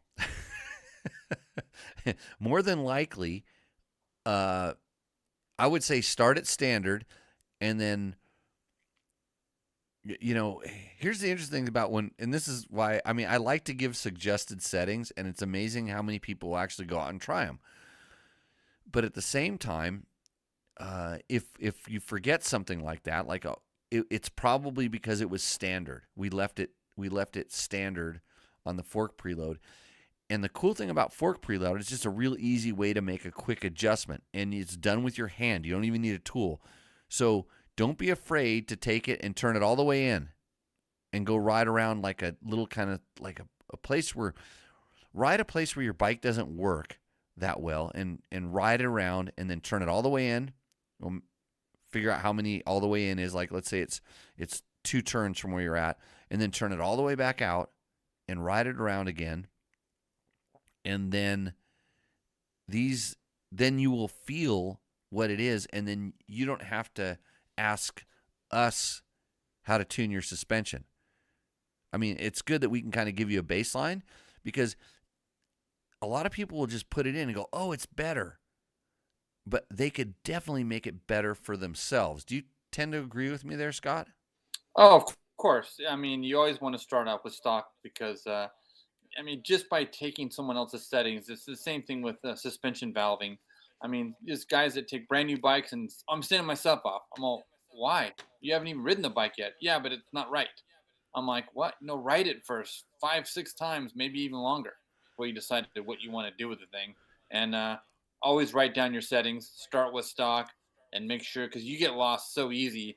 You start clicking around until next thing you know, you're like, where was I? You got to go back to base half the time. Yeah. If you get lost. Yeah. Yeah, and I've done it. I've done it before where I've got lost. That's what I do. I go back to stock. Generally, when I get a test bike, one of the first things I do with the test bike is I write down the stock settings on the shock and forks. I literally take a paint pen and I write the marks down. It's like, okay, this one's 6 and this is 12 on rebound, and then that way it's always right there and it's easy to get to. So Dan Parker has a question for us here on. He's coming from the Facebooks. Thank you, Dan. He says, what do you recommend for a durable, large, oversized brake pedal tip for a gas? He crumpled an Enduro Engineering stainless tip, and I don't want to replace it so quickly again. So what I recommend is that you don't hit things that cause your brake tick to crumble. So I like to go into the root cause of the problem. I don't think I'm not blaming you for that. Yeah, I am. But, if you're crunching a stainless steel one, well, the good thing about it, the steel ones, they tend to crunch because some companies make some aluminum ones. This is something I very rarely ever had to replace in my riding. So I'm not super familiar with the different manufacturers of. And then the other thing is you're asking about an oversized brake pedal, and that's probably why it got crumpled up in the first place. And then we're going to go back to the rider adjusting the problem. If you would practice when you're practicing your braking, or if you're actually ever taking time to actually practice braking, going through the routine of braking, how you manipulate, because there's a braking position. When you decide I'm going to get on the brakes, there's a thing you do with your body. I used to be a riding coach. That's why I know this. You would teach your toe and everything where to go to get that brake pedal. So that large oversized tip sometimes is kind of a crutch for a bad habit, I would say. So I've never really replaced too many of them, and if they do, they were generally on rental bikes, or it was a bike that I was using for extreme enduro, and I got too extreme for my talent level, and I bent it, if you know what I mean. Yeah, they make a handful of tips. They have some billet aluminum ones, or small, he said, stainless steel ones that actually you pop off your stock rivet, then you actually screw the new one on there. But I mean, I'd almost rather have one that might crush and get out of whack, opposed to aluminum one that might actually grab my whole shift lever. I mean, the brake lever, and actually bend it around. I'd rather have one crush, have a little bit of crush zone, than actually bend all the way around, because that would really ruin your day. If you think about it, there's a reason why a lot of these companies have an aluminum arm and then a steel tipped pedal. I mean, there's got to be a reason for this, and I don't know if it's manufacturing costs or stuff. I would tell you that the bikes we rode, the Triumphs we rode, had really nice brake pedals and tips and stuff like that. And did you see the factory bikes? Oh yeah, did you see the stuff on those? Trick, for sure. They were trick, yeah. And they were talking about how they're like 3D printing and machining those things, and they let us walk through the race shop, and they had opened up, and it was all 250 stuff, opened up engines, opened up suspension. They let us look at, touch their factory bikes, see all the stuff. You could see the differences between production and the stock bike. And when everybody thinks the factory bikes are, there's some stuff that you like you can't have. Well, if you have enough money, you can have all this stuff. You could get somebody to machine you a brake pedal that's that much thicker and that much stronger, because you're more worried about it surviving a first turn crash and be able to continue on with your race than potentially, breaking your engine and, losing oil. And then they've got protection devices for all that stuff. But when you look at it's the little tiny things that they do that make a factory bike. It's it's parts and things in quantity, not just like one thing. Like in fact their factory suspension was, in as far as componentry and things, nothing really special. It was just tuned. Yeah, I mean, even So even the brake pedals and all the little billet pieces. A lot of times it's rider specific. So this way they can make a foot peg, 2 millimeters or 5 millimeters taller or lower, just for the specific rider. right. So got another question for you, Scott. This is from Marco Bello Mo 9034. Bellissimo video. Lo sospensioni a burrito bene per una palette de 90 kg. Effettivity? I think that's Italian. It's my best. What do you say? I got nothing. Yeah, I Well, didn't well, pay you, attention in well, school. at All I you heard heard is people 90 drop kg. the yeah, you heard people dropping kilos at the Triumph intro. They were using some of the kilograms when they were talking, so I thought maybe you would have tuned up to that Well, number. they asked me how many stones I weighed, and I said, "What?" So I was, Okay, Sam Hill. Sam Hill 30. How many stones do you weigh? Did you figure that out? I forget. I actually wrote that in my in the Triumph 250 test about how many stones I was, just because I thought it was funny. Okay. Sam Hill says one of my Nordic riding partners in Sweden just got this AJP. Long winter. He got the standard without the Öhlins suspension. So far, so good. Okay. Joe Stratman 715 commenting on Tech Talk Taco Tuesday show number 231. He says more Jorge and short pleases. So I think they want to get rid of me and they want Andrew Short back on. Understandable. Right. What about Logan? Let's see. Logan would have fired me. Maybe if I can get Logan to fire me, and then him and Andrew and George could just run the show. That'd be good. You could be a Ryder, guest. Oregon. I'd probably be a good guest, but I'd drink too much and then get sloppy. It would be a messy show. A Ryder, Oregon 4474 says, I'm on my 6-fly formula. If you find a helmet that works for you, buy 2 of them. That's a really good comment from a guy who smashed his head 6 times. That's impressive.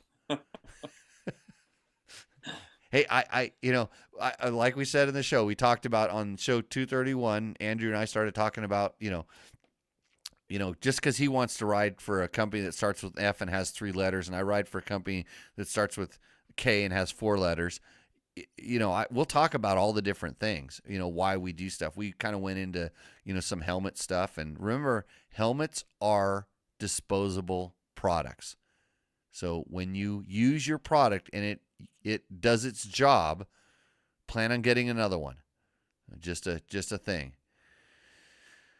And then David Grunkle says, why not just throw a 13-tooth countershaft sprocket on it instead of a huge rear? And he's talking about our KTM 350 EXCF test. So I tend to agree with him on this. I don't know what Trevor did. They probably put a 53 or something on the back of a KTM 350 as opposed to going, they wanted to lower the gearing ratio. So kind of maybe you can speak to this a little bit. Like, why would you not go countershaft versus rear? It kind of depends on how many teeth you're going to go in the rear. Number one, if you're going to go 3 teeth, you could change the countershaft, but it does change the way sometimes the chain wears on the buffer plates and whatnot if you go too small.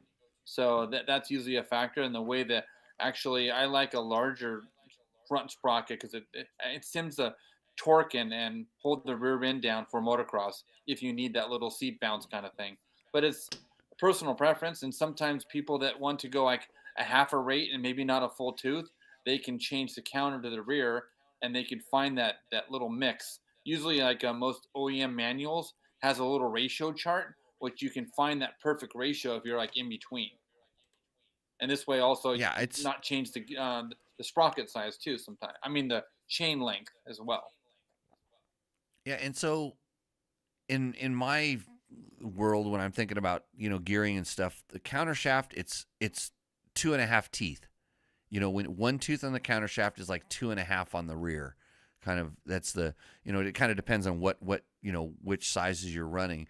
But for me, I always got a little worried about once you started going up above 52 on the rear, the diameter of that chain ring, all of a sudden, it's gonna, like I said, it's gonna, because I'm thinking more about like, smashing it on rocks and stuff like that. It's gonna get a little bit big, but when you do that, there's also an effect on the handling, as much as there's effect on the chain wear. So the small counter shaft wears the swing arm pad, where the big rear sprocket will wear the chain guide. And some chain guides have multiple positions that you can adjust for. There's different settings for them. So there's all these different things. But have you ever felt the handling between going to the smaller counter shaft, bigger counter shaft, bigger rear sprocket? Because there was a thing where guys were going to the bigger rear sprocket because they felt like it held the bike down. It squatted better and did things like this. I've never actually tested it, per se, but I know that some of the Supercross guys at one time were running big sprockets just because they could get that snap and they could drop their rear end on the jump faces. But I don't think it's really as much of a thing off-road, more than a motocross thing or even Supercross kind of thing. Yeah, I mean, when we were doing Baja and stuff, we were running these big counter shafts and small rears, kind of a thing, and it was that was the gearing we needed to get because we couldn't get it out of the transmission, so we had to go. And sometimes you'd be limited on size. You could go up on the counter shaft because the chain would start rubbing on things that it shouldn't rub on the engine cases. And I've known enduro guys that want to run like 12 tooth counter shaft sprockets, and then all of a sudden it's running super heavy on the swing arm. So it's all kind of designed in there. And generally, if you're getting outside of that range, you're kind of asking for the bike to do something that's a little bit, generally outside of the kind of the range of where they thought it was going to be ridden, I suspect. Yeah, a lot of times on like my dual sport bikes, if I'm riding like a KTM EXC and they've got really tall gearing on there, I'll just, the first thing I'll do, I might go a couple teeth on the rear, but I'll definitely change the counter shaft as well. Yeah, it was for a while. It was always.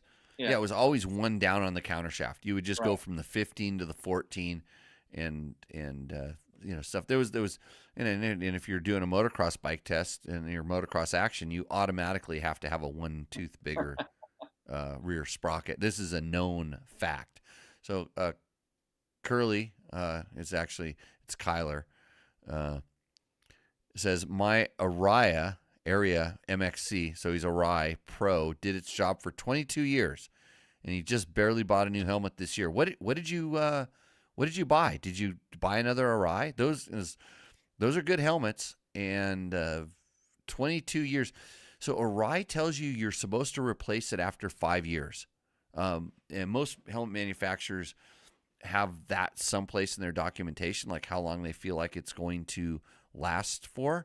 But 22 years is a pretty good run, buddy. I think you got your money's worth out of that thing. I usually don't like to wear helmets that have been stuck in my hot garage for the last 5 years. That's usually not a good sign, especially if there's small little black flakes that are falling in my head at the same time.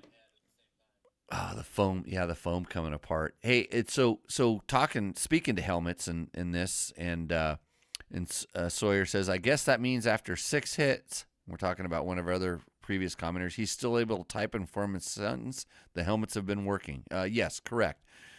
So especially with some of the newer materials, I would think in the olden days, I think the foam and stuff was probably a little bit more durable and last, but now you've got some pretty interesting materials inside of your helmets, stuff that either, whether it's EPS or MIP. Well, MIPS is like a plastic sheet.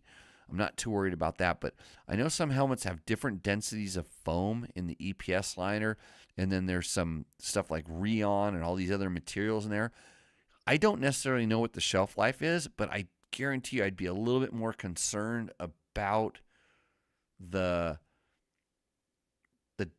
amount of time that the manufacturer is going to tell you. And I'm pretty sure it's like a food label, when they say, okay, this expires after this amount of time. There's a lot of safety built into that, so you can get away with a little bit longer. But I think with some of these newer materials, because when they're putting extra stuff inside of the helmet and it doesn't do its job, if that stuff fails because it's too old or becomes too brittle or the materials don't react the way they're supposed to when force is applied, could be more catastrophic than less catastrophic. So, yeah, I would pay close attention to that stuff.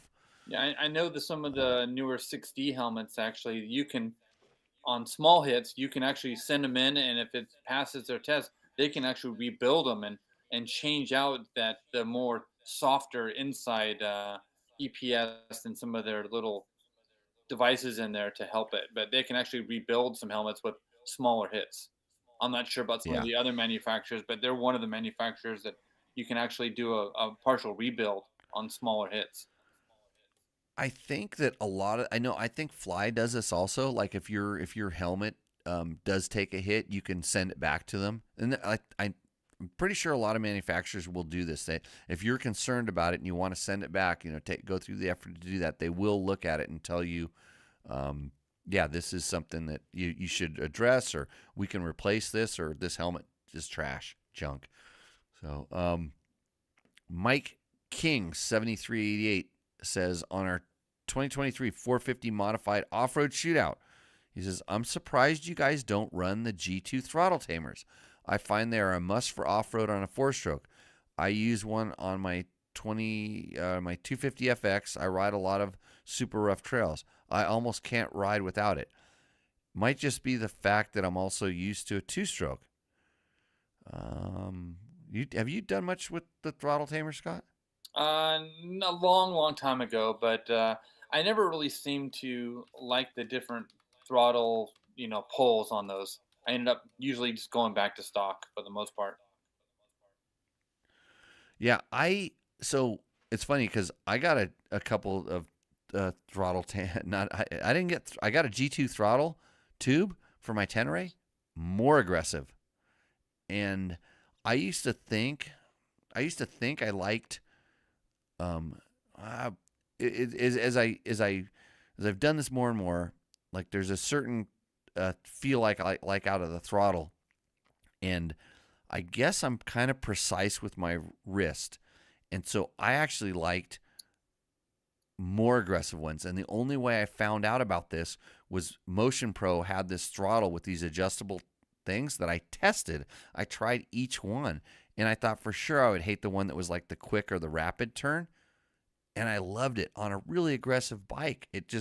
I had to move my wrist less, and I felt better throttle response. So I think it's a rider preference thing. So the throttle tamers, if you feel like, it's too abrupt with the YZ250FX, I promise you that you can make a map that will do more than a throttle tamer will. It'll help you out there. That's the cool thing with the Yamaha specifically, is the Power Tuner app.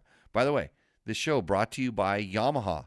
They have all their 4-strokes have this super awesome tool called the Power Tuner app that by far and away is one of the best things that has ever come along in the engine tuning. It's free. In fact, you don't even need a Yamaha to have the Power Tuner app. You can download it, put it on your phone right now, and you can make maps for all your buddies on their Yamahas, because their bikes are definitely better than whatever you're riding. So thank you to Yamaha for supporting the show. But back to the throttle tuner. I think that you can, if you have the ability to tune the map, you can kind of do it in the ECUs with the bikes now. But for sure, that they do make a difference. It's one of those things that you don't see. It's a modification you don't see that will help you in a lot of ways. Okay, I'm responding to a guy to tell him we're answering his question on the YouTubes. But we got questions coming in. Curly says, I switched to my computer rather than my phone, so my spelling and typing is better. Awry. Yes, I loved my MXC Pro. It was super comfortable. Wow, Curly, your writing has improved exponentially. And everybody can see it in the chat. If you're not watching the show, you listen to it as a podcast. We have a chat that's generally running live up on the screen. If you're watching it on a big screen TV, you may actually be able to see it and read it, so you can see these questions that we get in, and then you can also see all the ones that we ignore as well. Although it's not that many. I mean, we have millions of people watching the show at this time. All 201 million of you, or whatever it is. So I went with the Fly Carbon formula. Okay. All white. I'm really liking it. It's comfortable, good airflow, and lightweight. I'm pretty happy with it. Awesome. Yeah, maybe, you know what you should have said? You should have said, I bought it because Andrew was on your show. And then Fly will make Andrew have to sit next to me for 2 hours and waste most of his evening as well. He probably wants to go to sleep as much as I do right now. So, okay, 1:45 in. So this guy can. So sometimes when you comment on our YouTube videos, I will respond back that we answered your question. I'll tell you what Tech Talk Tacos Tuesday show, and if I'm nice enough, I'll actually type in the time when you get in there. So Dakota Petiti 4544 says he's 6'2", 205 pounds. He's on a 23 YZ250F, but he rode a Buddy's 21 KX250. And I think he's talking about the 4-stroke KX250 this time. He said, it fit me super well for my size. I'm thinking about switching to this 25 KX. Are Kawi's unreliable? That has me hesitant. Scott. I'm a Cowie owner, as you can see from the back, and my 450s have actually done well with me. I mean, I've put 80 hours on each one of these bikes and haven't had really any issues. The 250, obviously, you're gonna need a little bit more maintenance, so I can't contest to how many hours they will go, but maybe probably in the 65-hour mark before you want to at least pull the top end apart and take a look at it. But I think the Yamaha and the Cowie are pretty reliable. I mean, of course, you hear those one-off little issues that always happens to one in a couple hundred bikes, but it's always usually mechanic error that's caused it. But both of the bikes are good. I mean, it all depends on what fits you best. So I think, like, when so you used to be a Honda guy. You were always Honda. Yeah. And there was always Honda durability. And right now, if you asked me, I would say I have no problem, when you're talking about just pure durability, I have no problem doing, Hondas, KTMs, and Yamahas. They're all, to me, they're all the same. And then I'd always thought you step down one level and then you kind of go to where Kawasaki was. And I raced Kawasaki's. I've had Kawasaki's. I've ridden them a long time. And I promise you that they've come up. They're much closer to the durability of the brands I had just mentioned. But I haven't had one for a long time. I haven't ridden one hard for a long time, so I don't know in that thing. But then I would also say that maybe some of the brands that I just mentioned have come down just a little bit as well. Well, the only thing with the Cowie is that, I mean, some of the hardware and the nuts and bolts and stuff isn't as good quality, I would say, and the tiny little fit and finish compared to a Yamaha. But I mean, I haven't had a problem with it. But as long as you take your time when you're taking your bike apart and putting it back together, not by over torquing things and over tightening things, and if you do it right, it's not a problem. But if you rush it, then the hardware on the Yamaha and some of the little minor fit and finish things are a little bit better on the Yamaha, I would say. Oh, good. I'm glad you said a little bit better, because I'd have to edit this and clip you out, because they are a sponsor of the show and we only say good things. Yeah, I think they are sponsors. The nuts and bolts and hardware choice. I think Cowie's a little bit behind the Yamaha. Yeah, but they've gotten way better. Cowie for sure. I mean, They used to have really. It was like anything that was attached to the subframe, whether it was your muffler, your seat, your side panels, they were going to strip out, and you're going to have to helicoil them, and the bolts were going to get rounded off, and they actually went to some nice looking fasteners. Like I would say that the Austrian brand kind of started that. They started going to some stuff that was kind of nice, nicer hardware. Honda always had kind of premium hardware, and Yamaha seemed like they went there as well. They started like looking at it. But Speaking of hardware, did you want to make any comment about our tour through the Triumph factory and looking at the factory bikes compared to the weight saving of the Torx bolts on the OEM bike? I'm not gonna comment on the fact that every bolt on that engine is Torx, because if you're working on it and you have Torx, it's no big deal. Like, I don't have a problem with it. You can click through. I'm sure you can click through our link on Rocky Mountain MCATV, and they will sell you a Torx bit set that you can put on your T-handle ratchet thing or your little impact driver, and you can work on it just fine. But the race bikes did not have Torx bits on them. They all had titanium 8mm and 10mm and whatever other millimeter hardware on them. And I don't know. I mean, it's interesting. I think Triumph has heard that a little bit, and they seem to be paying attention to the market. I don't know why they can't have the Torx and the Hex like some other brands do. But yeah, one of their comments was weight. They tried to save maximum weight, and they felt that the Torx bits actually saved them. They didn't have an actual number, but they said it was lighter overall if they used all Torx bits. Well, so if you look at a regular 8mm hex head, that's just 8mm, and if you added the Torx into it, it would be less weight. So if he just made it round and added the Torx into it, it's probably less weight, or maybe a little less weight. But I would argue, and we'd have to do it. We could do a scientific test. We could take 3 of the same bolts, one hex only, one Torx only, and one of both, a hex and a Torx, and I bet you the one that was hex and Torx would be the lowest weight. So working on the 250, the first time I was like, what?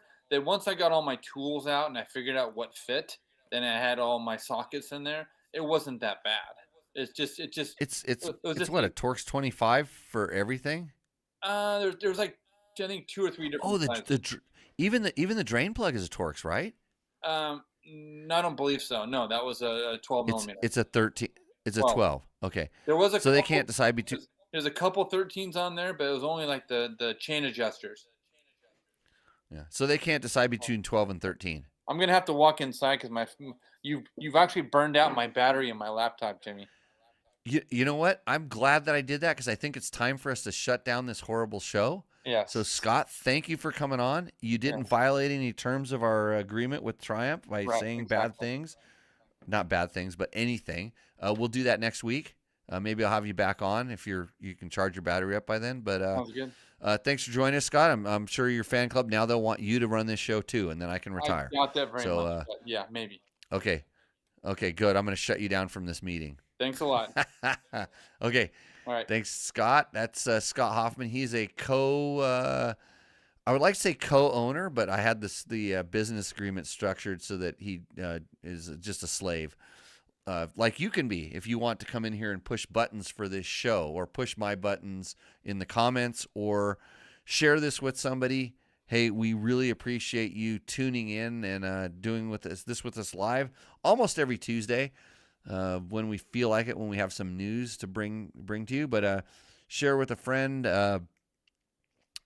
Go to we have links. Go to support us on Dirt Bike Test, and you can shop through Amazon if you're buying especially really expensive items like TVs or electric cars from China.